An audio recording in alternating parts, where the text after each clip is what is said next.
Michelob Ultra Tuscan Orange Grapefruit. My God, America is imploding. Not only is America imploding, but the Bracala household is as well. We got Russian spies living here. We have lawyers, and it's a nutty place to be right now. But welcome to another episode of Fanzone Debate. This is the show where people come on and yell at each other about dumb shit that doesn't matter, and I love it. So we're here for another debate match, a contender match. Rue Moses going up against Cam Holzmann. This is, I think, in the pre-match going into this, Cameron basically did the Paul Rudd meme of the "look at us." Who would have thought?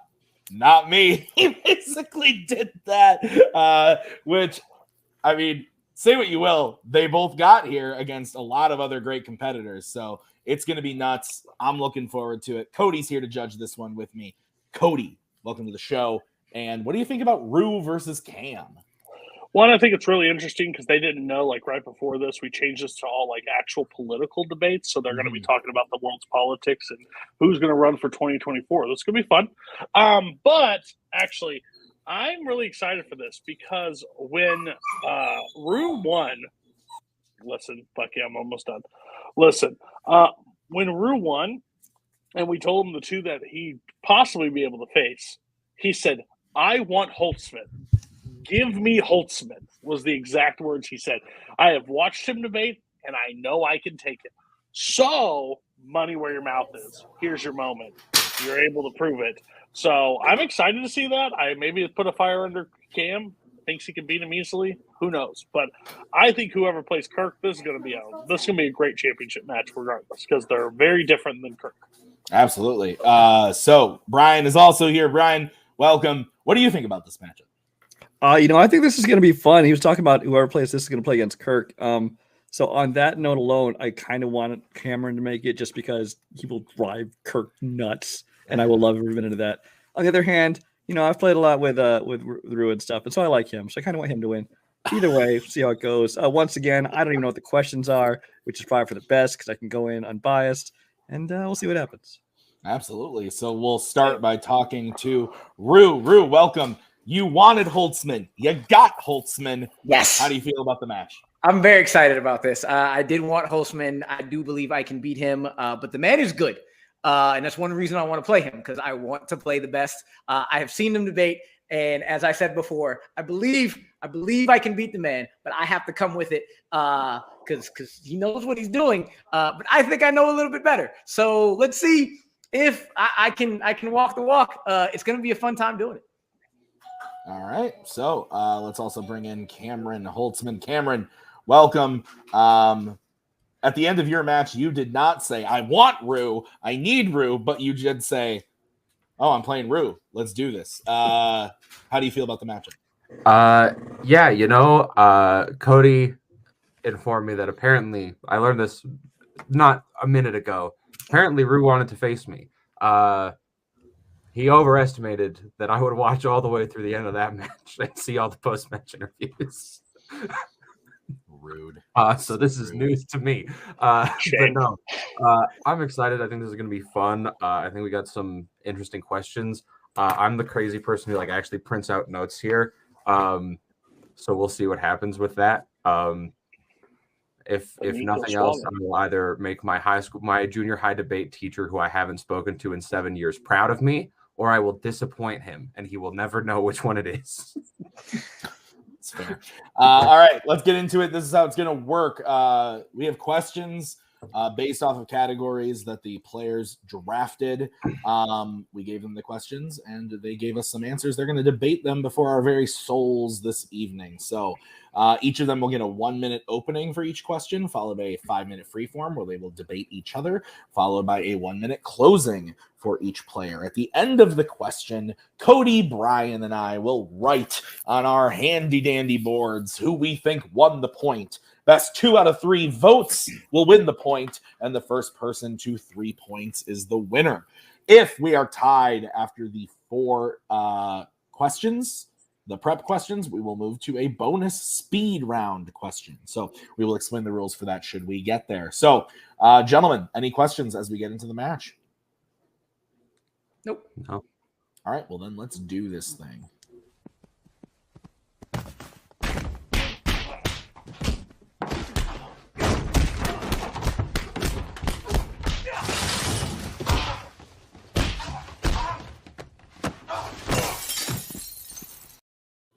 All righty, gentlemen, we are going to get kicked off with the first category, which was drafted by Mr. Holzmann. It is in the category of directors. And the question is, what film franchise should Edgar Wright direct the next installment of? So, Cam, you drafted this. You get to go first on the question. You have 1 minute to open your argument when you start talking. So many people would agree that Edgar Wright is at his best when he is playing on the stereotypes and cliches of other genres like he does in the Cornetto trilogy, but elevating to something above what they originally could be. And I think no franchise will give him the opportunity to explore things like that in a way that he hasn't yet than the Kingsman series. Kingsman gives him the perfect opportunity to do that with the spy genre, a genre that he has gone on record of loving, and a genre we really haven't seen him tackle yet.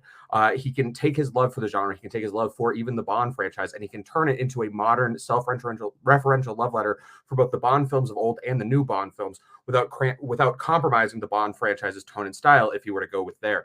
The Kingsman franchise, especially the first film, is one that has a track record of great long take action scenes, great cinematography, great editing, great comedy, and great soundtracks. These are all things that Edgar Wright is incredibly strong in. He crafts them in all of his films, and he makes them work really, really well. His skills are perfect for the lowbrow British comedic sensibilities of the Kingsman franchise, especially when that franchise is currently on a downward trajectory. He can bring it back to the greatness that it once was. Time. All right. We'll move over to Rue. Rue, you have 1 minute when you start talking.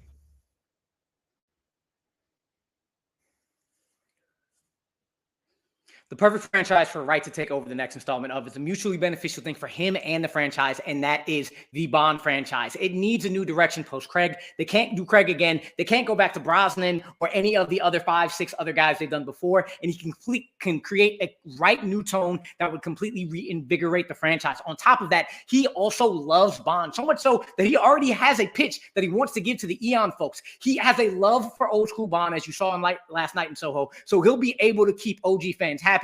He can bring in new audiences with that new style for a new action that you see in movies like Baby Driver and the Cornetto trilogy. And his work in general has so many connections to Bond that he can bring a balance of all the things that Bond, all the details that Bond lovers love, and that new tone. You see it. Hot Fuzz shows his capabilities with villains and henchmen. He's worked with the 5-time Bond composer in David Arnold. He can stick to source material while keeping his stamp on of himself like he did in Scott Pilgrim. It's Bond. Time. All right. James Bond versus The Kingsman. 5 minute freeform when one of you starts talking. Please don't talk over each other or I will be sad. So I think the biggest problem with Edgar Wright taking over the Bond franchise is, frankly, the statement that it needs a new direction, I think, is incorrect. Of the Craig-era Bond films, 3 of them, Casino Royale, Skyfall, and No Time to Die, are widely considered to be 3 of, if not the 3 best Bond films. And the thing they have in common is they are dark, they are serious, and they are all over 2.5 hours long. Edgar Wright does not specialize in the dark in the series. He specializes in making 110-minute popcorn action comedies that can be fun and enjoyed, but you don't need the depth that story will bring. If we want to keep Bond and keep the audience we currently have, we shouldn't be taking it in a new direction. We should be giving them what they love. See, the problem with your statement is if you want to keep Bond where it's at, it's going to be consistent. And it's going to be consistent that every other movie is trash. So you want to keep that? You want to keep the same old fans? Go ahead and do that. But the thing is, Edgar Wright is such a Bond nuts. He knows the intimate details that he can keep those OG fans happy. You see what he does with female characters last night in Soho, and a kind of somewhat dark tone. Imagine him and Ana de Armas together in the next film. He's worked with the essentials of Bond before. Dalton, Diana Rigg, Daniel Craig, Pierce Brosnan, Rosamund Pike, Margaret Nolan. He knows what those OG fans want and can bring something new that will bring new fans together. You want to do Kingsman? Kingsman's direction is already his direction. It won't change the franchise. Only making it better, but making no different where Bond will become better and become different. See, but the thing is, I don't think we need to do something different with Kingsman. People loved the original, and while it keeps trying to change things up, adding new elements, going to the past, and it's soundly rejected by its audience. We want to bring it back to form, bring it back to what made people love it, and what made people love it was the original style, which I think Edgar Wright can replicate really well. As well, you say his love for the OG Bond and his work with female characters in that we saw in Last Night in Soho will bring people back in. But the fact of the matter is, many fans of Edgar Wright and general movie-going audiences overall soundly rejected Last Night in Soho. They thought it was messy. They thought it was clunky. They thought he did not develop the characters well. They thought he did not have a sense of how to grapple with the time. He even had issues with a ongoing Bond issue, which is grappling with the themes of sexism, feminism, and men being like creepy towards women. And that is a thing that plagues the Bond franchise forever, and he proved that he cannot handle that territory and he cannot go above it. And when that's one of the biggest problems that people complain about, if he can't move on from that, what are we going to do? So people say that the movie was messy, but that's about the timeline and weird sci-fi stuff that goes in the Last Night in Soho. You saw that he can direct women very, very well in terms of Mackenzie's performance and in Anya Taylor-Joy's performance. And he's shown in other movies that he can definitely easily make sure that women are top-notch in their films. You look at what Rosamund Pike does in At World's End. You say that Kingsman doesn't need to be different, then keep Matthew Vaughn as the director. That is his baby. He knows it up and down. And him and Wright are so similar that if you brought Wright in to direct, it won't really do anything to make the franchise better. If you want to have Wright pen the script and keep Vaughn as the director, sure. But making him the director won't really make it any different. Bond in general, as I said, he is the nut. He knows the intimate details. He can have people help him with that direction of any sexism or misogyny that you want. But however, that's still in there. So somebody can direct him the other way to help him learn that balance, maybe bring in a co-writer for him to help with that. But when it comes to Kingsman, everything is so similar. Nothing will be different, and it won't help the franchise at all.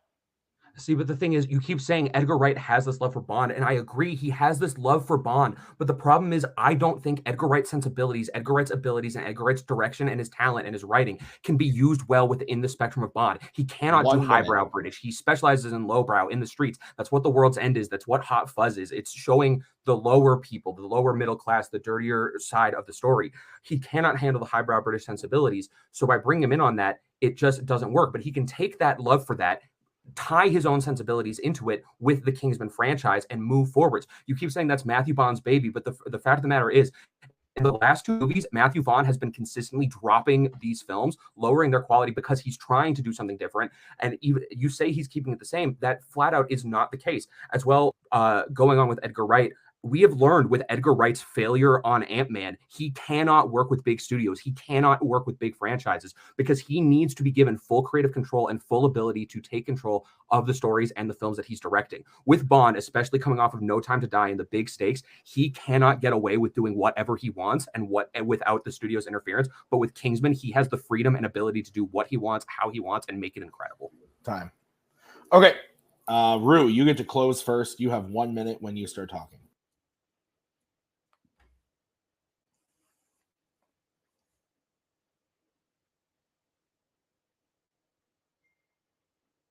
If you look at scenes like No Man's Land in The Kingsman, you know that Matthew Vaughn has the right hold on The Kingsman. And if you could change to Wright, it's not going to change it any different. It's the writing that sucks, not the direction. So Edgar Wright going to The Kingsman isn't going to do anything for the franchise, but make it the same for the same type of fans.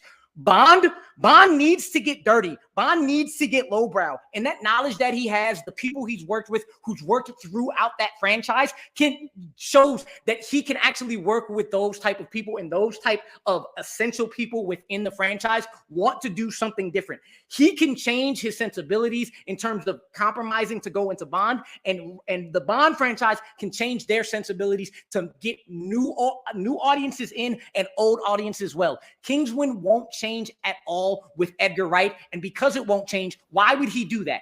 He will benefit from going to Bond because he loves the franchise, and Bond will benefit from him because it's like nothing they've ever seen before with action or direction. Time. All right. Move over to Cam for his closing. 1 minute when you start talking. At the end of the day, what you are asking Edgar Wright to do with your pitch for Bond is you are asking him to change himself. You said he can change his sensibilities, he can go against things, and you also said he needs other people to do the things for him. He needs other people to handle the story. He needs other people to handle the women. He needs other people to handle whatever your idea is. Edgar Wright solely on his own can handle the Kingsman franchise. He can write a story that will work with it. He can direct the action. He can craft a brilliant soundtrack. He can make these great long take action scenes that made us love the film. He is Matthew Vaughn to the nth degree. He can increase everything and elevate it to a new level while still bringing it to new places and moving it forwards. The problem with the Bond films is, as we've seen with the critical reception of the most recent ones, what people want is these long action epics. They want these. Edgar Wright can't do that. The only movie he's directed that's over 2 hours is Last Night in Soho, and he was not able to hold the dramatic tension for that time. As well, changing his sensibilities into the highbrow British instead of the lowbrow British is what ruined Last Night in Soho. He wasn't able to handle it. He wasn't able to handle the tone, the stakes, anything, and it just did not work. Kingsman is the right choice for him, period. Time. Okay. Couple things that I want to throw out there before we get started. Cody, Brian, how much do you think it hurt Cameron to shit talk Last Night in Soho? I just want to know if that's canon. If that's canon and actual belief, then that it's not. I think he gave it a 5-star on there. I think it's bullshit. I did not. I will tell you, I did not give it a 5-star, and I think it's Edgar Wright's second worst film. You gave it a 4.5, didn't you? Maybe. Hey, time's over, and that can't factor in. That no, it doesn't. It doesn't factor in. I already have my answer. If Rue didn't say it, it doesn't count. Okay. I thought this was really good to get started. This was intense.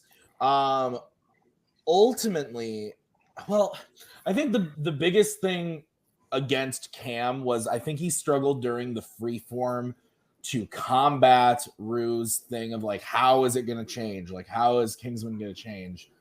And I thought Rue's closing was really strong as well. But at the same time, Cameron's like attack on Bond, I thought was really strong. And I thought Cam's closing was incredible, in my opinion. I went with Ronnie personally, Cameron. I was so freaking confused who that was. Cameron Ronnie is who I'm going with.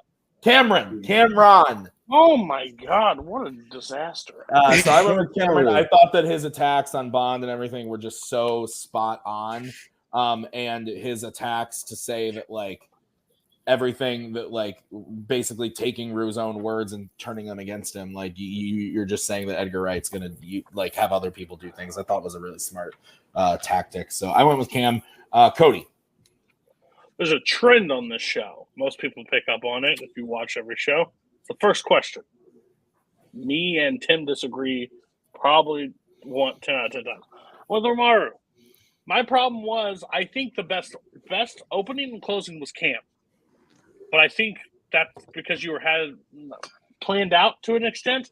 I think overall Rue was able to throw the correct argument, and I think he gave a lot about Bond, and you tackled Bond a lot. But he raised a lot of questions in the middle of why change it if it's going to be the exact same as Bond, and they're pretty similar, which he said, which you gave some points that he's not similar to, but just not enough for my take.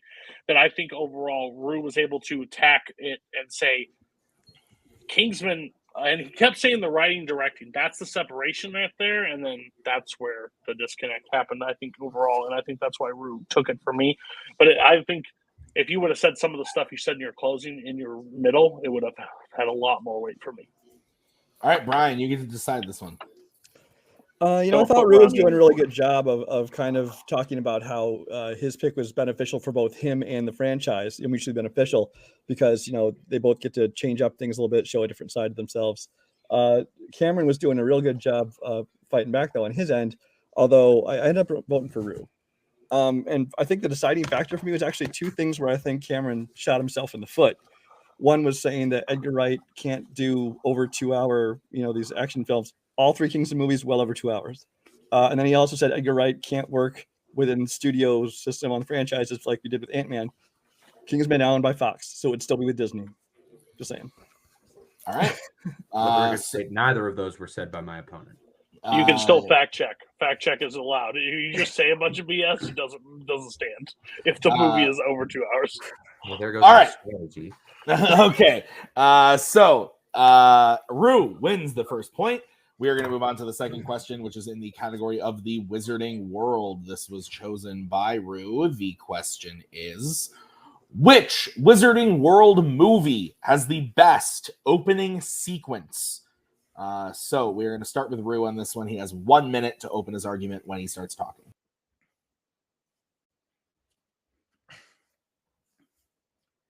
In Inception, Dom Cobb says positive emotion trumps negative emotion every time, and nothing gives you more positive giddiness, no more childlike wonder, and delivers on the most important 4 minutes of the entirety of the Wizarding World franchise, like the brilliance and beauty of the opening sequence of Sorcerer's Stone that gets Harry Potter exactly fucking right, utilizing 3 brilliant actors who, from their first word, deliver 3 wildly important characters, using effects and sound to capture the magic of the world when words aren't needed, and the MVP, starting with probably the most iconic piece of music in film history as it quietly dings into Williams' whooshing violins, hitting every right note, making you smile with so much glee, ending with Dumbledore putting the letter down, ding, ding, ding, and saying good luck. Harry Potter and John Williams' score booms in with the da-da-da-da-da-da-da-da, zooms in into the lightning scar, flashes with thunder in the background, title card comes up, and you want to just scream at how absolutely perfect every single second is of the opening of Sorcerer's Stone. Time. All right. We'll move over to Cameron. Cameron, 1 minute when you start talking. So the purpose of the opening scene of a film is to establish the film that you are about to watch, to establish where we are going, where we are moving forwards to. And I think no film in the Wizarding World does that better than Deathly Hallows Part 1. The opening scene immediately gets straight to the point, playing off the film that we just saw. It immediately establishes the tone and stakes of the film that you're about to see and the threat level that our heroes are facing moving forwards. It introduces Rufus Scrimgeour, a character who, while not major, becomes very important to that film specifically. And the scene does a great job of not just reminding us where these characters are coming from, but where they are going. We see these characters in their homes. We see the things that they have to give up, the emotional weight and power that they have to channel themselves. Hermione has to erase herself from her family's memory, and it's one of the most emotionally powerful moments in the entire franchise. The scene is filmed absolutely beautifully, with the cinematography of that film truly lending itself, whether it be the close-ups on Scrimgeour's face at the beginning, which gives you the severity of the opening lines, the shots of the media and the newspaper establishing that the entire world is learning about Dumbledore's death and everything coming back, the shots of the Burrow and Privet Drive giving us our last glances at these places while they're still normal before they get destroyed. All right. So, Deathly Hallows Part 1, as the English would say, the Philosopher's Stone. Gentlemen, 5 minute freeform when one of you starts talking.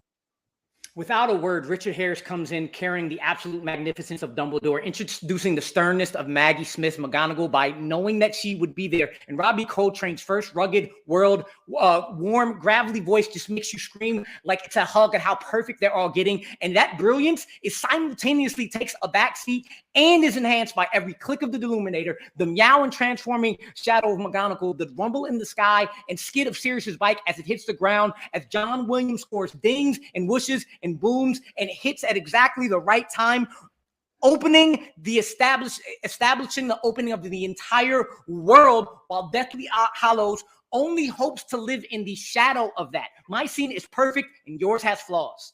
See, but the thing is, I think it's so easy to say that something is the best simply because it is the first. It has the easiest job. It gets to introduce you to this world, and frankly, it does not do a good job of it. It is vague. It is unspecific. The characters say it is a tragedy. It is so great. These characters do not show emotion in their face. They do not show sadness, despite the fact that once we get context later on, this is nearly immediately in the few hours after the murder of James and Lily Potter at the hands of Voldemort. There is no emotion from them. There is no tragedy. There is no sadness. There is simply, this is a matter of business. As well, the effects that you keep saying are fantastic do not hold up. The cutaway to the shadow transforming does not work, especially compared to other effects in the same film, which are fantastic. You say John Williams' score is fantastic, but it drowns out the dialogue and makes some of it hard to hear, whereas Desplat's score is perfectly undertoning, perfectly setting the tone for that, for the tone of the film moving forwards. Not only did John Williams' score is the most iconic to hear, it was nominated for a Best Oscar. You said there's no emotion. Hagrid does the one tier as Harry Potter is being placed down. The emotion you hit from every single second is absolutely amazing. You're saying it's easy just because it's the first. It is the most important because it has to establish the world, and it does it in every single second. You could say it's vague. You could say there's no emotion, but you got 3 of the best British actors delivering on things that everybody wants to see. Are they going to deliver? Are they deliver? And they absolutely deliver with every line. The meow and the transformation shows you, oh, that is the magic of the world. The lights of the Illuminator and the sounds you hear are so crisp. Everything about it is perfect. Yours does pretty well. However, it does a great slow roll opening with Bill Nighy, but then it loses steam because the pacing kind of just quickens up and shows the flaws for not sticking with the trio longer. That CGI with the new paper is really bad, and it takes you out for a second. And then going to Harry really quickly with the apparent very bad voiceover from Harry Melling as Dudley takes you out again. And it's small things, but when you're going up against perfection, those small things become big. I'm sorry, but it's so easy to throw out the word perfection and then not back it up. You have poor lighting, you have poor sound, you have score overdoing the things. You keep saying you have 3 of the greatest British actors of all time. I have Bill Nighy, I have Emma Watson, I have Julie Walters. I have great actors too, and I can say that. The thing is, your 3 actors, 2 of them are barely acting. They are walking. They're having a basic conversation with no emotion, with no stakes, with no tension. And those stakes exist. They are from books that have been written. We know what the stakes are. We know the things coming into the scene, and they don't play them. They fail to play off of them. They instead give us these moments of just failing to build this world, failing to give us the characters that we need. We don't learn who these characters are. We see these characters walk in a world. We don't learn some of their names even. It fails to introduce you to the world, which is exactly what it's supposed to do, and it doesn't do a good job of it, having to let the rest of the film do so much heavy lifting and leaving you just as in the dark as it possibly could. Deathly Hallows Part 1, it gives you those moments. It plays exactly off of where the last film ends. It moves forwards. It brings us into the movie. It has to cover a lot in a short amount of time, and it does it brilliantly. It covers the emotion. It covers the pain. 1 minute. It covers the difficulties that these characters are going through and shows us everything they have to leave behind, all of the things that they are going to lose by going on this journey, but shows us that they know it's the hard thing to do, but that it's the right thing to do in a beautifully effective way. Your great actors aren't there for more than 2 seconds at a time. My actors don't need to speak to show their gravitas and show how much they actually are exactly who those characters are. The meow and the transformation, the sound puts you into the magic is that world. Dumbledore doesn't need to speak because the second he pulls out the Illuminator and you hear every click and you hear the whoosh of the light, and whoosh of light, you're like, oh my God, this is magic. Oh, who is this guy who doesn't need to speak to create this? Who is this guy who comes in so clumsily, but you can tell that he's warm because he's crying and he's cradling a baby? Who is this professor who is so stern and so quick to come in and question what's going on? You know McGonagall is stern because she has all the questions. You know Hagrid is warm because he carries the baby. You know Dumbledore is magic because he doesn't need to speak. Doesn't need to speak. Strike it from the record. Cam, you get to close first on this one. You have 1 minute when you start talking. Again, the purpose of an opening scene is to show us where our characters are going in and where they are going to move forwards. And Sorcerer's Stone fails to do that at every step of the way. It does not give us the context. It does not give us the stakes. It does not give us what's going to happen moving forwards, just with single throwaway lines and vague conversation that fails to introduce things. It doesn't give us much insight into any of the characters except for maybe Hagrid with the single tier. It even fails to name some of them. So the audience is left sitting with no idea what they are watching, why they should care about the characters or the events, and what even is happening. The scene in Deathly Hallows Part 1 is full of emotion. It is full of power. It is full of beautiful cinematography. The moment of Hermione erasing herself from her family's memory is one of the most powerful and beautifully acted scenes in the performance, with Watson's single breaths and inability to speak in those moments clear and deliberate and incredible to see. The scene does a great job of reminding us the stakes. It builds it. It films it properly. The score elevates it. It shows us all we need to see. It gets us moving. It gets us going. It doesn't waste any time. It doesn't waste any words. It doesn't waste any of its few moments, and just is all what it needs to be. Time. Okay, we're going to move over to Rue for his closing. You have 1 minute when you start talking.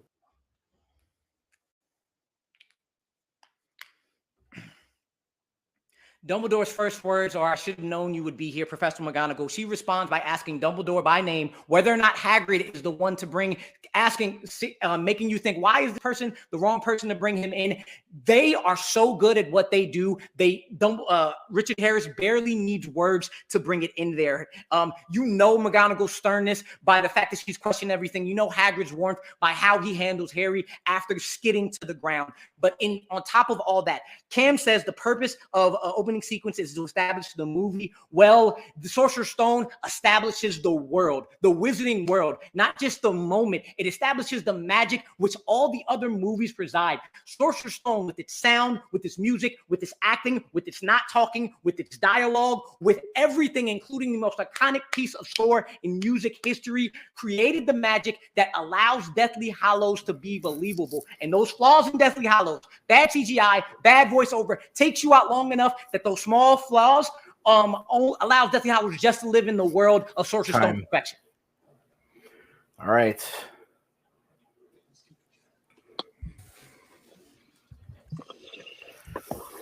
Oh boy. We ready, judges? Yes, maybe. Brian, you get to go first. Proud of you. It's tough. I actually disagree with most of their criticisms of them, but it's not my opinion. It's what they're arguing. But so I think it came down to more of the positives of what they were talking about it. I think they both did a pretty good job of pitching their own, although I feel like they didn't spend enough time defending against what the other people were saying about them. I think in the end, it came down to me. You can kind of tell Rue has a serious passion for this, and you can always tell when somebody's really passionate about something. But it was mostly the final statements of both of them that kind of decided it for me, where Rue mentioned that this didn't just establish the movie, it established the entire franchise in which the rest of them reside. So I said Rue. Okay. Yeah, I agree with Brian that the criticisms, I thought, kind of like canceled each other out. Like none of them really worked for me, and I kind of had to go off the positives as well. And until we got towards the end, and something was said that I was like, if this other person combats this, this is going to be huge for me. And it was when Cam said, some of these people aren't even like said by name. They're not doing it like blah, blah, blah, blah, blah. And Rue comes in, and I said in my head, no, all three of those motherfuckers are named, and they actually do this, this, and this. And Rue comes out of the gate and goes, hi, this actually does happen. Here's a quote from the movie, and quoted it. And I thought just overall, Rue's did that same point that Brian made. We established the wizarding world. That's how successful this opening scene was. It actually did do what it was setting out to do. I went with Rue. So Rue wins the point. Cody, your vote doesn't count. Where would you have gone and why? Shocking. I disagree with Cam. Oh, wow. So my overall take was Rue leaned a lot on, like, at the start of it, they changed the direction, but being first, setting up the world, the manager overall. Cam combated all those, and also threw a lot of like facts in the way. I agree there was passion on both sides, but I think that's what got in the way of picking the scene overall. I think the first scene was picked from nostalgia and the love from this thing instead of maybe the correct choice, because especially there was parts of Cam's that the story was, we've had years of this. Now the opening means more, even though, and then the Hermione stuff, there was a lot to combat at that point for me. So I had to go with Cam, but I'm wrong, so it's okay. To be fair, Cam's scene would have been my pick as well. So I do think that scene is better personally. But Jack Pinchuk to guess what scenes were picked, and he guessed 3 before getting to either of our choices. Interesting. All right. Well, makes a lot of sense about Jack. Well, that's fair. We're gonna move on to the third question. Cameron does need to hit this in order to stay in. If Rue can hit this one, it will be a knockout. So the question was drafted by Cameron. It is in the category of DreamWorks. The question is, who other than Jay Baruchel would you cast as Hiccup in a live-action How to Train Your Dragon movie. So we are going to start with Cameron. Cameron, you have 1 minute to open your argument when you start talking. So the thing about Hiccup and How to Train Your Dragon is that he has a few key characteristics that make it easy to relate to him and easy to know who he is. He is scrawny, he is nerdy, but he has a lot of heart. He has a lot of intelligence. He has these things that go against the people that are all around him because he clearly is not meant to fit into this situation until he becomes the unwitting leader and the unwitting hero that we have. My actor that I chose is an actor named Lewis Hines. Odds are you probably don't know who he is. He is best known for his role as Klaus, as one of the leads in the Netflix show A Series of Unfortunate Events. I think he is the perfect age to be headlining a live-action How to Train Your Dragon franchise. Currently, he is quite young. He looks quite young, and he can encapsulate the role of the young Hiccup in a first How to Train Your Dragon. If these movies are to keep moving forward, he will be the right age as we get to the further films moving on. Hines has proven through his role in A Series of Unfortunate Events that he can lead a franchise that is primarily aimed towards children, but still keep it very interesting for adults with a great performance, with great charisma. He is capable of playing the awkward young man that Hiccup has to be in the first film, but also capable of stepping up and being mature and taking charge like he needs to as well. And he can navigate fantastic situations. Striking from the record. We will bring in Rue. Rue, you have 1 minute to open your argument when you start talking.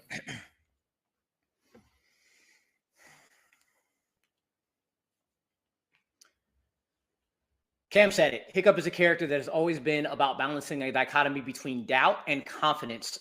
From his first words, you can feel his endearing awkwardness, his shyness about being different, his confidence in knowing he can be great, and his continued push against the world around him. But he's also worried about being the chief's son, fights what he believes in, has consistent wonder of the dragon worlds, but mostly he's very witty and sarcastic and has a dry sense of humor that encompasses and sometimes covers all of that. And the one person, if it isn't Jay Baruchel, who has lived the characteristics of Hiccup throughout his career, it's Justin Long. You look at Dodgeball and Galaxy Quest, and that wonder that he has in Galaxy Quest and awkward in both movies shows he can be believable in terms of being awkward. You see Accepted, and he's witty and sarcastic, has those comebacks against the bullies that set him up as the underdog. Live Free or Die Hard, he continues that wittiness, going back and forth with a strong character like Bruce Willis. He's just not that into you. He grows up to now have flaws and strengths because he has grown from that awkwardness into confidence, honing that dry sense of humor that is essentially Hiccup. Time. All right. Guys, 5 minute freeform when one of you starts talking.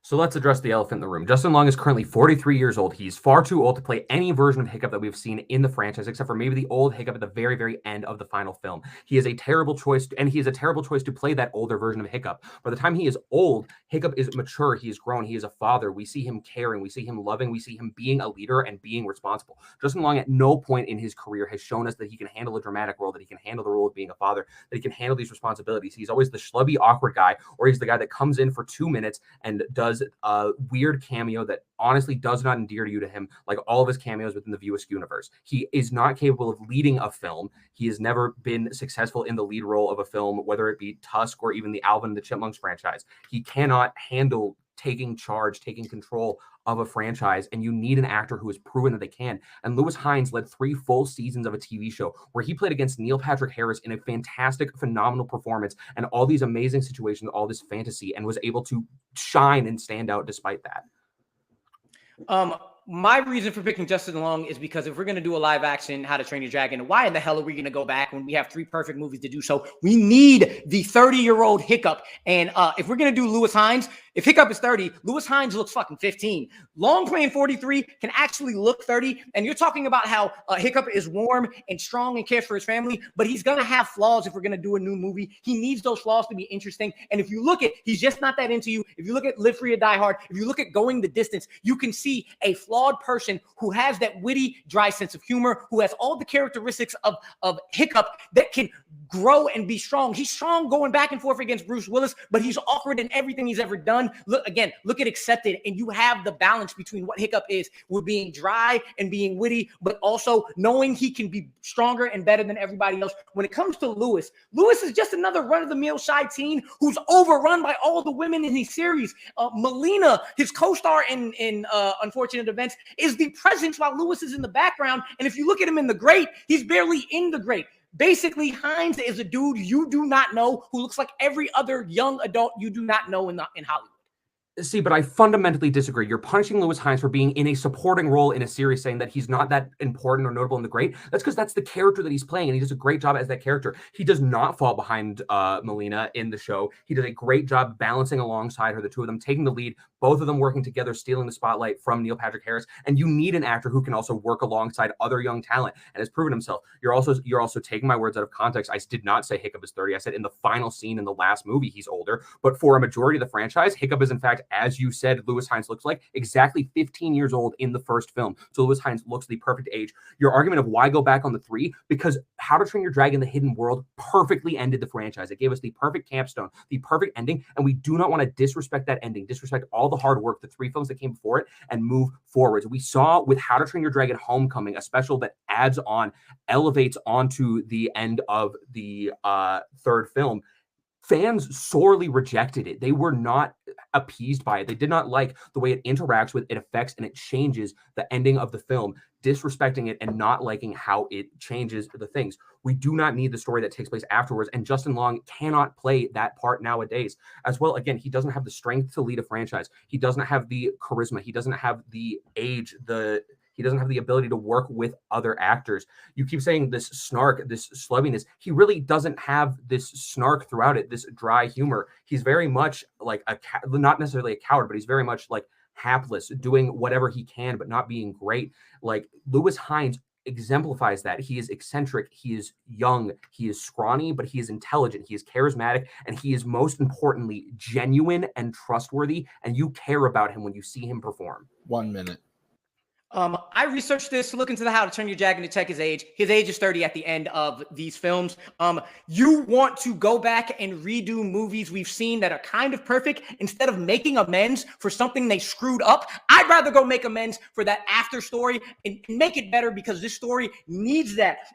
You want to pick Lewis Hines, who's only done 2 things, and those things he has come off as only shy, as only the meticulous type of person, no recklessness, no wittiness, no humor. And yes, I'm sorry that he's only been cast as that, but if you're going to pick somebody new, what's going to make him any different than another faceless young actor like Noah Jupe, Noah Schnapp, or Jaden Martell, all of whom I had to find from a list, just like I had to do with Lewis Hines, because I don't know who he is. You say Justin Long can't work with other actors. He's in rom-coms.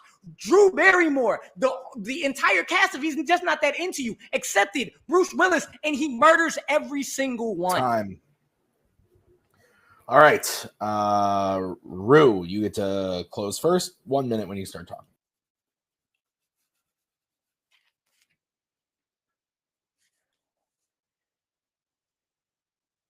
If you want to pick another faceless young actor that people don't know the name of, you got to pick of them. I named 3 in addition to him already. Why pick him over the other 3? You pick Justin Long because you want to make amends for apparently the tragedy they did after The Hidden World and make it better instead of going back and retreading a movie, a trilogy of movies that we love and adore. Justin Long has the wittiness, has the snark, but his entire career has played that awkward young guy who has to grow into his confidence. Not only does he grow into his confidence in every single movie, he's grown in confidence in his entire career, going from the scrawny geek in Galaxy Quest all the way up to the movies like Going the Distance and He's Just Not That Into You, where he has to work off of other actors, especially in He's Just Not That Into You, when he's kind of an asshole and he has flaws, but you kind of care about him because you want to be with Jennifer Goodwin. He has that dichotomy that is essential for Hiccup, and he has the wittiness and snark that Lewis Hines has none of. I haven't seen it, and why not pick somebody else? We bring in Cam. Cam, you have 1 minute to close when you start talking.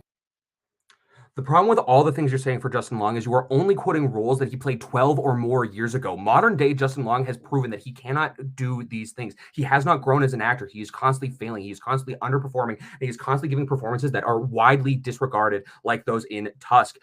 Lewis Hines is on the up and coming. Sure, he has a few credits to his name. Give him a chance. Let him show you what he can do. He has shown us in Series of Unfortunate Events. He can handle the pressure. He can handle the story. He can handle everything. He can compete with these other actors. He is not just a another one of these garden variety young actors. He goes above and beyond because he is genuine. He is real. He is able to navigate these fantastical situations. He is able to compete against these star actors. He has this genuine air to him. He's the right age. We do not need a new further story in the How to Train Your Dragon universe, because at the end of the day, the franchise was ended perfectly. It ended exactly how it needed to with 3 perfect films, and anything new, anything beyond that desecrates the legacy and ruins what we had beforehand. Lewis Hines is the now, what we need to continue the franchise. Time. Okay.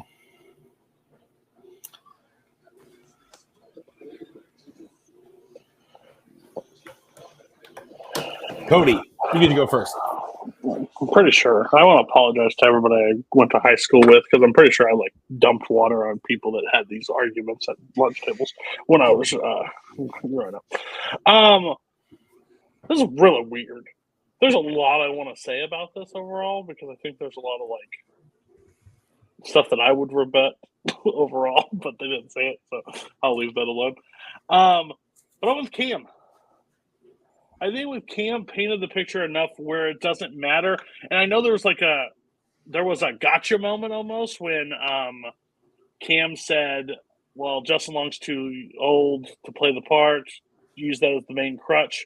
And then Rue was like, 30 years past the point, we can just do it there. We don't need to go back. But I think Cam was able to swerve back and be able to take that down. And I think one of the huge takedowns was, Rue, everything you mentioned was 12 plus years ago. At this point in time, you haven't named anything recent. Why can't this person be? Apparently, he's not the actor he was. So that was a really good takedown, in my point, to take down that part. So I'm with Cam. Okay, Brian. Yeah, I didn't hear a whole lot to convince me that Cam's pick should play him. But on the other hand, from the very opening of the back and forth argument, you said the elephant in the room is Justin Long's age, being 43 years old. And I did vote for Cam. I think that was a big hurdle for Rue to get over. And he tried to argue it, talk about how, he can tell the story beyond the 3. But like Cody already said, Cam really kind of destroyed all those arguments, because, why would you want to go beyond where it's already perfect? Why do you want to continue? Why would you move from animation to live action, go back and, be the character that we knew and that we loved and make the movies of those. And so, yeah, I think that that one point, I think Rue was battling uphill the whole time. Yeah. This is the first clean sweep of the night, because I also went Cam. I agree with wearing my How to Train Your Dragon t-shirt. I agree with pretty much everything you guys said. I think that Rue did a good job. I think that if we were pitching who would have played this character, 20 years ago, Justin Long might not be a bad pick, but for today's, I think that Cam argued it pretty well. So Cam gets the point. It is now 2-1 in favor of Rue. So I also just want to let the record state, if you look up a picture of Lewis Hines, kid looks exactly like Jack Pinchuk. Oh, interesting. I was going to say Hiccup, but well, yeah, that. I was just like, he looks like Hiccup. So we're going to move on. Cam also needs to hit this one in order to stay in the game. If Cam hits this, we will move on to the bonus round. If Rue hits this, he will be the winner. So we are going to move on to that question. It was drafted by Rue in the category of actors. And the question is, what is the funniest moment in the Rush Hour trilogy? So, Rue, you get to kick this one off. 1 minute when you start.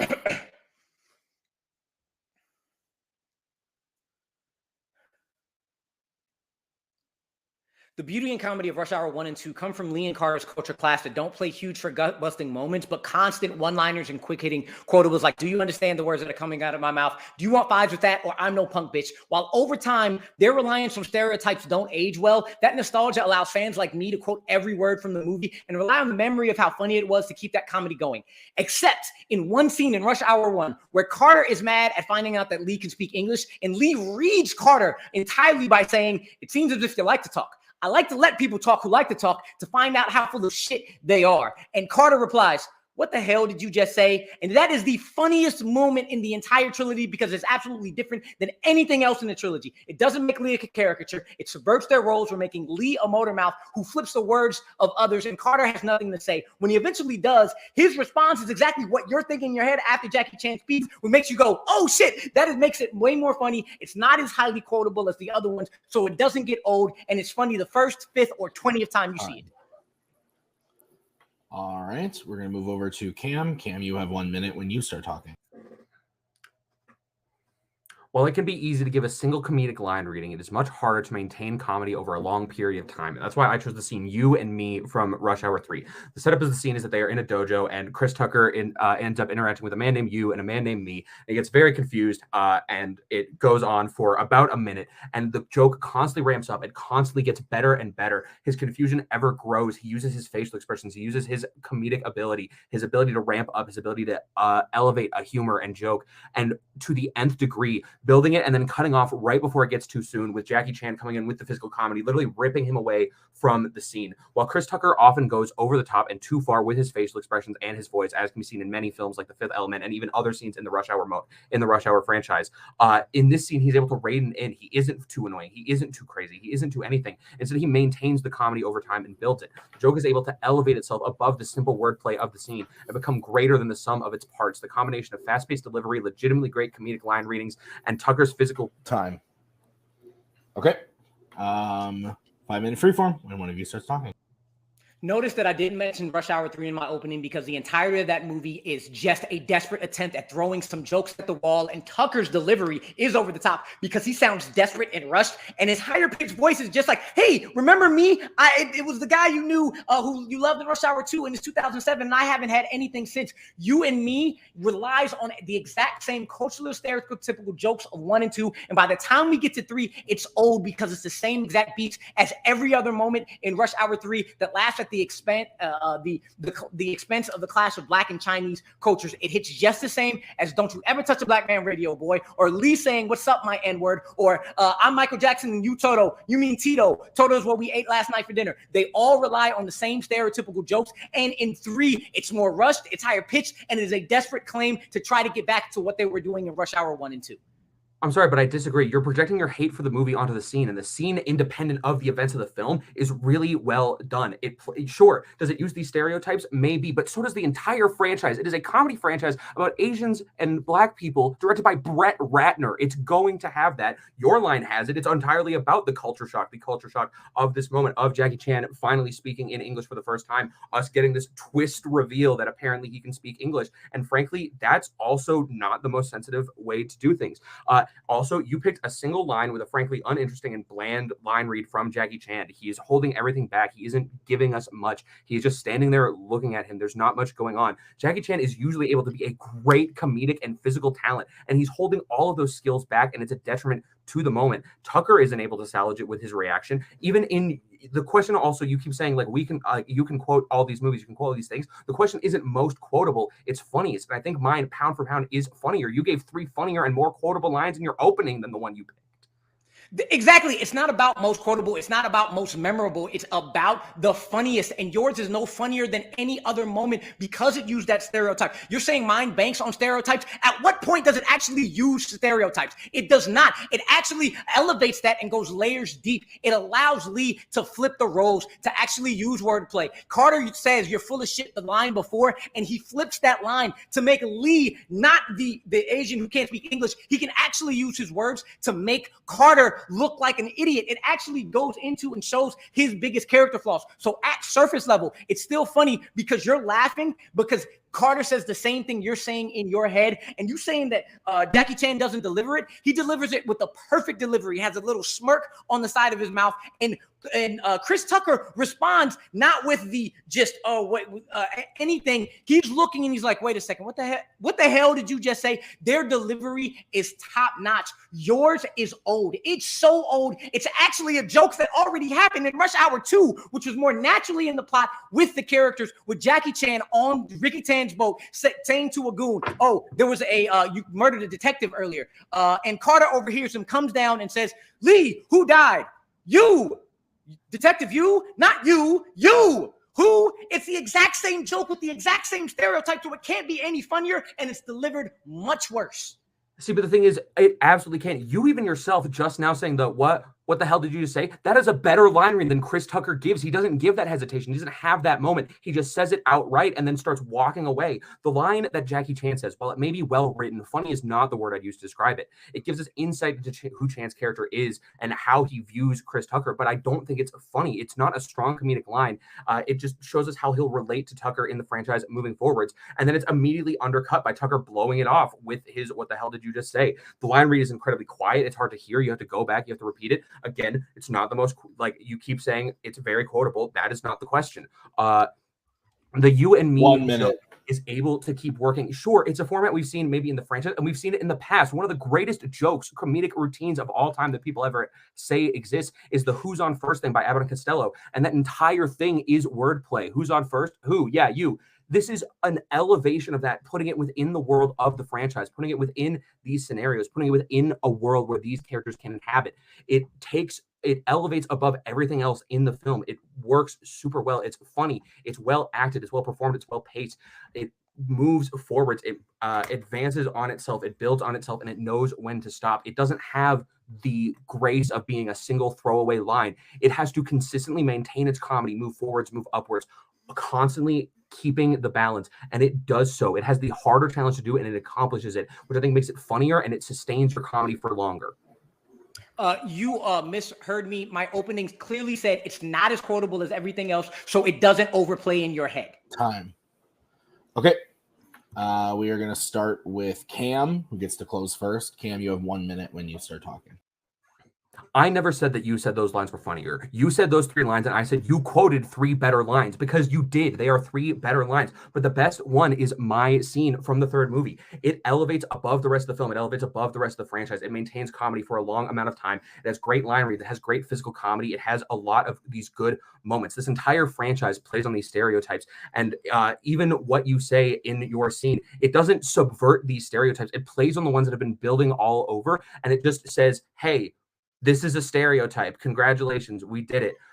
It does not give us a forward motion. It does not give us these moments of great comedy, these moments of great laughter. It's a smug, it's a smarmy, it's a smirky maybe line, but it's not funny. It's insightful. It shows us who the character is, but it doesn't make us laugh out loud. It doesn't make us enjoy everything that's happening around us. The You and Me sequence is constant comedy. It is non-stop humor, and it works, and it builds, and it does, and it knows exactly when it needs to stop before it gets too old, like my art. Time. Okay. Jesus. Let's go over to Rue. Rue, 1 minute when you start talking.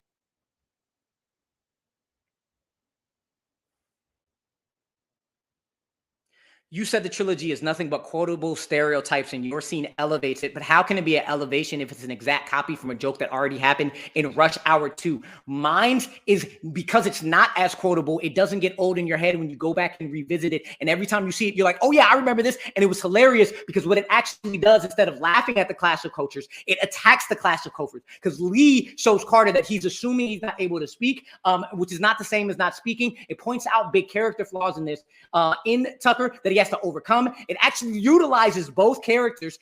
It brings Jackie into the comedy. It leans in on their relationship. Again, it highlights the fact that both have great comedic timing. Chris Tucker hesitates for a second to a half a second to a second before saying what you already thinking in your head, making it the funniest moment because it's not quotable, because it doesn't rely on stereotypes, because it actually utilizes both people, because it is a subversion of what you're thinking of the characters. Is the funniest moment because it's like nothing else that you've seen. Yours is a copycat.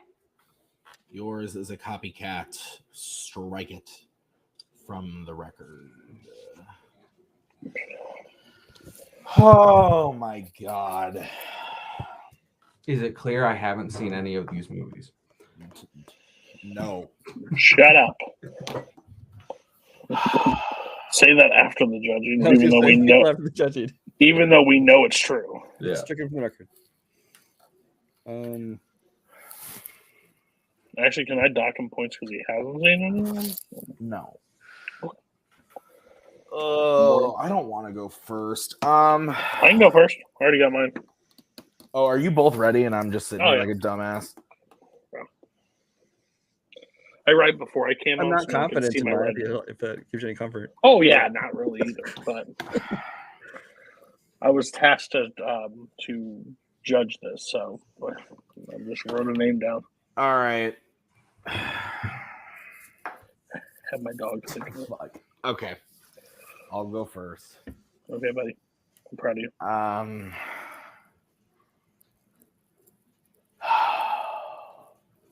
I went with Cam.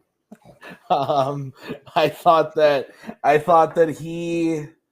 I thought this was really close, and it's hard because I have to turn off in my brain that right before the match started, Cam goes, "I haven't seen Rush Hour," but I thought that he very well explained like this is a franchise that's all about this, this, and this, and this is a scene that, despite it being done, or a joke, despite it being done in the previous movie, is done better here, and it's still funny, and that Rue's joke might be humorous, but isn't laugh out loud comedy, which is what you're looking for in the funniest scene. It was really close. When I peek behind the curtain, when I do this, I actually write names down and erase and change as we go on and I had Rue written down for a while and it went back and forth. This was a tough one for me. I'm going to be honest, but I went with Cam. I'm probably insane. Cody, you're next. So this is a really weird fight because it's happened to me before when I know something for sure is the correct answer, and like I know my stance and like so well, I fight it a certain way, but I end up losing ground because I'm fighting a different stance than what probably the judges or the question needed to be said. That's why I went with Cam on this, because overall, Rue took a different fight than he needed to on this one. Did he pick, in his mind, the funniest part for him? Absolutely. But he had to use so much descriptive to describe that to the judge without hearing Chris Tucker or Jackie Chan saying those lines, when Cam was able to just quick hit, describe one funny scene, and then also give quotes beforehand. And then Cam was able to use that as ammo, even if it's not true, to say, those are funnier than the ones you just said. And the whole thing was funny at the end of the day, even though I think Rush Hour. And then you also said about stereotypes, and then he was able to just throw it back. But kind of this movie was just built on that. And it's kind of where it was. So it's hard to argue that at that point. So I think he just knew too much about this, and he gave Cam so much ammo, and it just backfired. All right. Wow. Brian, your vote doesn't count. Where would you have gone and why? I was most surprised to find out that there are scenes in this movies that people are supposed to think are funny. Because no. I do think both of them were really overanalyzing what were clearly just dumb comedy, lines that were thrown in there. I mean, like I think Cam said, it's a Brett Ratner movie. I think they were both trying to get a little too deep into, the levels of comedy. I really wasn't trying to get deep into the Brett Ratner stuff. I wanted to move on very quickly. I actually did vote for Cameron. It was super close for me, but I think that Cam did something really smart when Rue was like attacking Rush Hour 3. He basically said, "You're bashing the entire movie and projecting it onto my one scene, and that doesn't mean that scene is bad just because you don't like the whole movie." Then Rue, when he was specifically attacking with saying it was done in Rush Hour 2, Cameron actually almost kind of embraced that and said, yeah, and it was done well before that in Abbott Costello. That doesn't mean it can't still be a funny joke or moment in a movie, later on. So while it was extremely close, I lean towards Cameron. I pulled that Abbott and Costello thing. Yes. I'm shocked. We can tell. Yeah. So a really interesting match. 2 points for Rue on the top, 2 for Cam on the bottom. And they both won one of the other's points. This is wild. Rue lost Chris Tucker, and he lost Edgar Wright, and both of them are hating their lives. I'm glad I chose to wear my Dragons shirt and not my Edgar Wright shirt. So I would have lost anything but Chris Tucker. Damn it, I lost it. So we're gonna move on to the bonus round. Here's how this is gonna work. We randomized whether to pull this question from Fandom or from Warzone.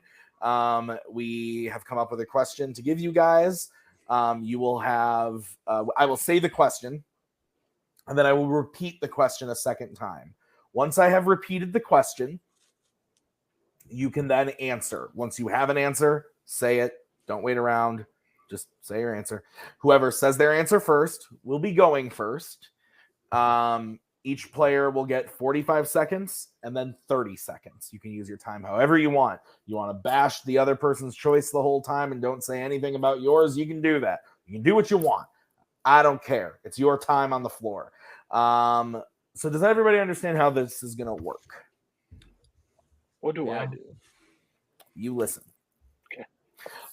So we randomized. This is coming from the world of Fandom. And the question is, which Fandom character is the most frustrating? Again, which Fandom character is the most frustrating? Anakin Skywalker. Okay. Yeah, fuck it. Turbo. Okay. All right. So versus Anakin. Yes, so we're gonna get Anakin Skywalker versus Turbo. That's a fun match. So I'm gonna stay on screen to give you guys your countdowns when they come. Reminder, you have 45, then the other player 45, then 30, then 30. Are you ready? Sure. All right, Rue, 45 seconds on the clock when you start talking.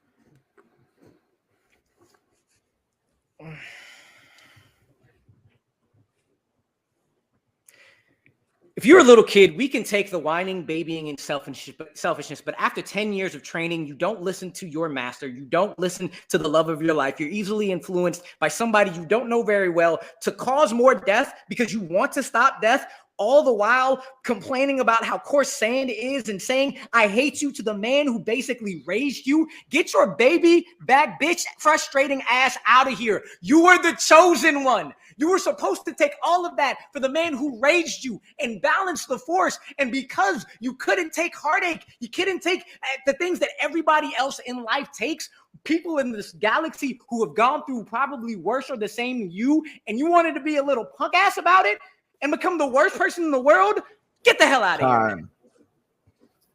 All right, Cam, 45 seconds when you're ready.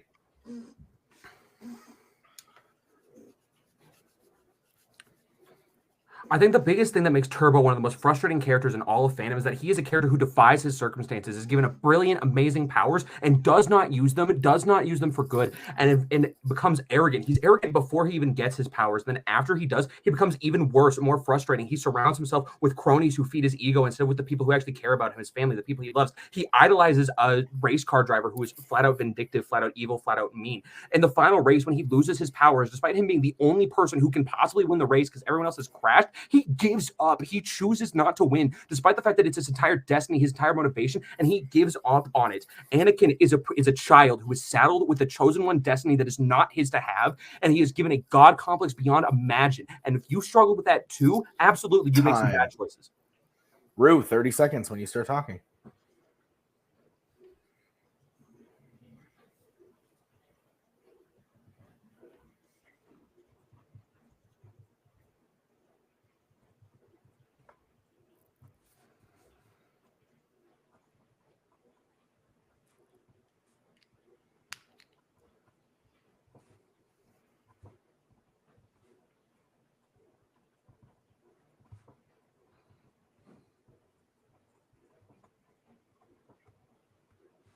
There's nothing frustrating about using your powers to fulfill a dream, and people who get those very easily fall into the traps of egotisticalness and selfishness, and all those flaws and selfishness you brought up. He goes against in the end. He learns his lesson, while Anakin Skywalker has 10 years with people who are surrounding him and loving him, and he does not learn from those lessons. He becomes worse at it. And then when he does finally do it, he does it as Darth Vader after doing the dumbest things in the world as Anakin and having to live through being Darth Vader for years. Cam, 30 seconds when you start talking.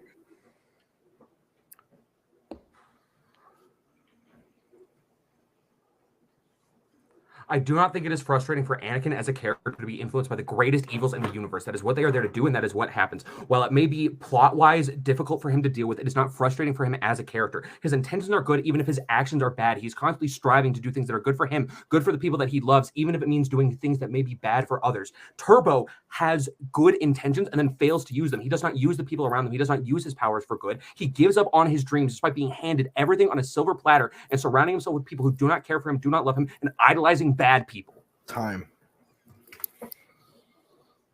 Fuck.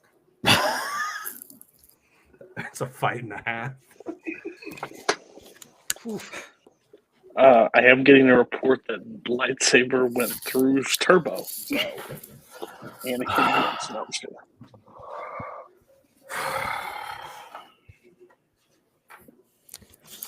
This is fun.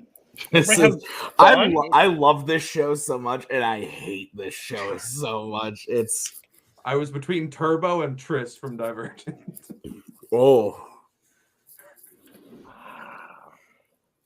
I thought about Christina, but I already made that fight. If I would have made the pick, I would have also picked the guy that brought back Jason.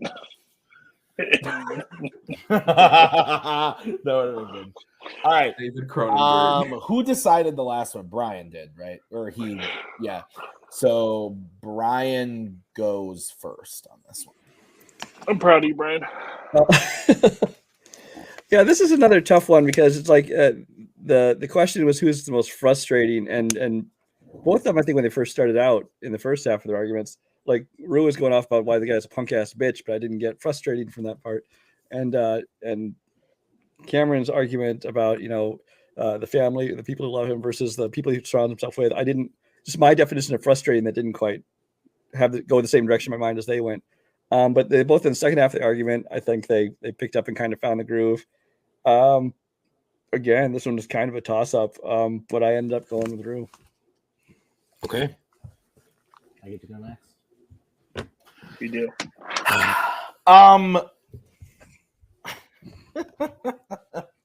Oh man, right.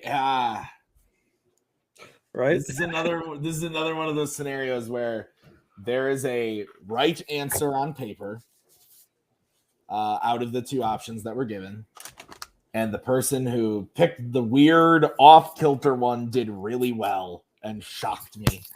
I thought that Rue's opening actually worked for me quite a bit, and I thought Cam's opening worked a lot, and then they both kind of like went back and forth on each other's characters.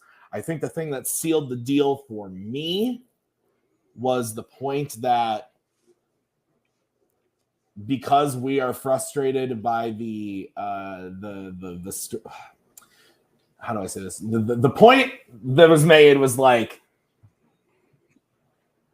Anakin Skywalker is being manipulated by the greatest evil in history, and that is why he's the way he is. Ultimately, the character itself not as frustrating, especially when you have like the god complex given upon you your whole life. I went with Cam. I fucking kill me. So whatever happens, great game room. So Cody gets to do his favorite thing and decide this one. Cody, who is going on to play Kirk in the title match? Yeah, it's funny because now I'm a competitor, so some people think I'm rigging this shit. Anyways, what I will say is, Rue did use one of my favorite insults in the history of the universe. Anybody that knows me knows I call a lot of people a punk ass bitch. Yeah, on a regular. So I appreciate that, Rue. What I will say is, frustrating. There's a lot of choices to pick. Did I think the snail from Turbo was going to be the one? No. Did I think Anakin? Yeah, probably. Overall, I think they painted the picture well. I think there was a lot of offense for one, and a lot of offense-defense for the other. And that's where I went with the offense-defense method. I went with Rue. See you in the title game. Wow. So your winner, Rue Moses, moving on to the title match. Wow. Let's start real quick by talking to Cam. Cam, hell of a match. You looked like you were shocked to even get to the final bonus question, and you did really well. But you know, that's how it happens. You didn't make it in, but you played incredibly well all evening. Even on the ones you lost, you did well. So how are you feeling? Yeah, I feel good. Mostly. I feel atrocious about myself that I lost on the Edgar Wright question. I have to burn all of my 4K Blu-rays and my own corpse. I have affronted my king, and I must pay penance for that. Oh my god! But in all seriousness, no, this was fun. Yeah, I still am bewildered that I somehow got the rush hour point. That makes no sense to me. It's the thing I had the least notes on, and just I managed to play by the seat of my pants. Yeah, I like when Fandom came up in the last thing. Whenever Fandom comes up, I always go, "Ah, shit," because I think when it comes to the debate part, I'm more of a Warzone or How to Train Your Dragon guy. And when that question came up, like there were a lot of obvious choices, and like you said, I think the obvious choice people let stand for themselves, and by picking a weird out of the box pick, it's hard to defend and the arguments can really shine. Yeah, like I got at least one vote on every question, which feels really good. The two that I won were both somehow sweeps. Yeah, congratulations to Rue. I cannot wait to see him fight against Kirk. I am excited to see who I play next. Yeah, no, we'll definitely be having you back very soon, Cam, because that was a great performance. Yeah, I bet you are. I understand. Cam, great job tonight. Let's move over to the winner of the contender match, Rue Moses. Rue, excellent job. Lots of passion tonight coming out. And you're moving on to the title match. You're going to play Kirk. And it's going to be disgusting. And I'm so excited. How do you feel about your performance tonight? And are you excited to play Kirk? I'm very excited to play Kirk. I got to get him back for the last match. When I went up 2-0, I immediately said, I was down 2-0 last match. So let's not say this is a guarantee. I will say in my head, I won the Rush Hour point. However, that's because I know the Rush Hour movies to a T. They are absolutely hilarious to me. And I know every point and counterpoint that I made, but that's because I know it. I didn't necessarily show it to y'all, but because I know it, I know I argued the hell out of it. But every single one, I could 100% say could have gone either way. All 5 of the rounds, I could have seen going either way. Very honestly, when Cody said so much so when Cody said offense and defense, I was thinking about all the offense and defense I heard from Cam, and I thought I lost. So I was like, damn, okay, well, this was a fun match. This was a great match. Like I said, Cam knows what he's doing. And going to Kirk, the man KO'd me last time. But I'm holding on to the fact that apparently I have done the best arguing any Romero thing against him. So I'm going to take that, hold on to it. And I'm going to go, I'm going to try to passion and detail my way to a championship here. It's going to be fun, but it's going to be a tough one. So I can't wait. Yeah, absolutely. Rue, very happy for you. It's going to be a great match. Looking forward to it. So we'll see you very soon in that title match. Let's get closing thoughts from Brian. Yeah, I mean, this match was really very close. I thought Cam said it best when he pointed out that, he lost the match, but he got a point in every single round, whereas his 2 wins were both sweeps against Rue. So, I mean, obviously he was doing a great job there. As far as Rue, it'll be interesting to see how he does against Kirk. Now that he's gone up against him once, going for rematch. My piece of advice to him is, argue something that you want to read a book on, because Kirk will probably send you one. That's very accurate. Cody, final thoughts from you. So I didn't ask Rue when he was on the desk, but I'm interested to see if this is the Cam that he really wanted, because that was really close at the end of the day. I still think, Cam does something different in those first 2 questions, and he walks away the winner right now. Like, that's how close we were. We wouldn't even have to go. Overall, I think Rue, I think this will be the most prepped fight that we have between the 2 of them. I think they will be very smart with what they pick. I do not think there will be any gamesmanship of like, oh, I won't give you this. I think they are going to go for the throat. And the main thing about the finals is Kirk gets 3 questions. So, and where he plays those 3, that's going to make the big difference in this match. So, they're going to be prepared. They're going to be well. I think Cam is going to probably contend for a title because, I mean, we all knew it, but he bullshitted the hell out of Rush Hour. But at the end of the day, he knew what he had to know going into it. So. I bet he'll be back for the title, but I'm excited for Rue and Kirk. I'm not excited to wait for the answers to roll in for Kirk and Mark. So yeah, because it will take forever. That one's gonna be gross. So we will see that match in 2 weeks. Count them. 2 weeks. We're gonna see the title match between Kirk and Rue. It's gonna be very exciting.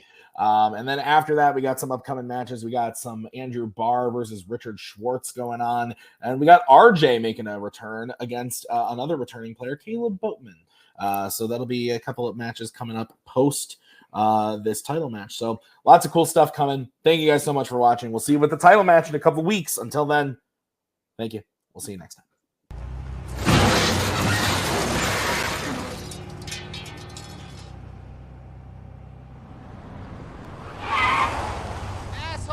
That's my bad. I was sending a tweet.